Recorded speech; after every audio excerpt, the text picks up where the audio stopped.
Hello students, it is the system two dimension in which we can see two mutually perpendicular axes. This is your x-axis and this is your y-axis, and these two are mutually perpendicular. And here we know that these two mutually perpendicular lines, they generate four quadrants: first quadrant, second quadrant, third quadrant and fourth quadrant. In the first quadrant, both x and y are positive. Second quadrant, x negative, y positive. Third quadrant, x is also negative, y is also negative. Fourth quadrant, x positive and y negative. This is about two-dimensional system of coordinate.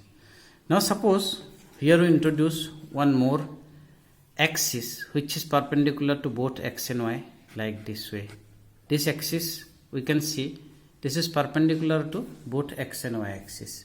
So these three mutually perpendicular axes, which is like this, so it generates a three-dimensional system.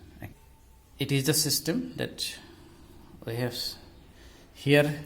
Here is the origin, you can see, and I have taken this x-axis along this side. This is actually this positive x-axis, this is y-axis, actually positive y-axis, and this is z-axis, where this plane where we have, which is generated by x-axis and y-axis, this plane is known as xy plane. The plane which is generated by y-axis and z-axis is known as yz plane. So this is our yz plane, and this plane which is generated by x and z-axis is known zx plane. Alright. So likewise, in two dimension we have four quadrants, like we have seen here. This is the four quadrants in two dimension. And three dimension, actually this, they generate 8 octanes. So here I have made a model for the octanes also. So these are the 8 octanes we can see. You see here we have, this is our positive x-axis, this is our positive y-axis, this is our positive z-axis. So this octane is known as your first octane, where x, y, z are all positive. As we have made the table, you can see x positive, y positive and z positive. It is for the first octane, right? Now we come to second octane. In the second octane, what we see? We see that y positive, x negative, but z is again positive. So in the second octane, what do we observe? We see that in the second octane we have x negative, y positive plus z positive. Similarly, we turn now. We turn the octane. We come to third octane. In the third octane, we see x negative, y negative, but z is positive. So here we have x negative, y negative, but z positive. Similarly, we again turn the figure. It is now fourth octane.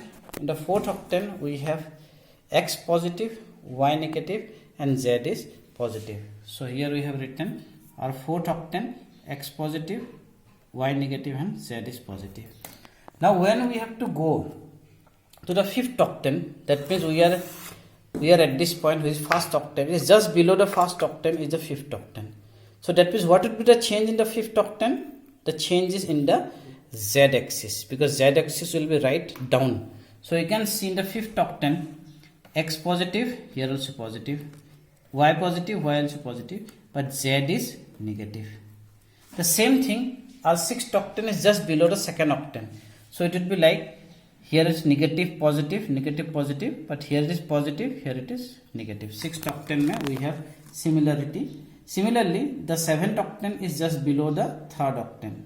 So therefore, only z will be negative. Likewise, your 8th octane is below the 4th octane, so z is negative.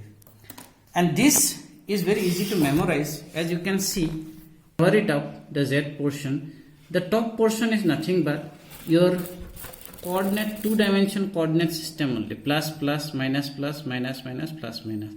Plus, plus, minus, plus, minus, minus, plus, minus. So it is very easy to memorize this, the sign of this octanes. I hope this video will help you to get the basic concept of three-dimensional system. Thank you very much.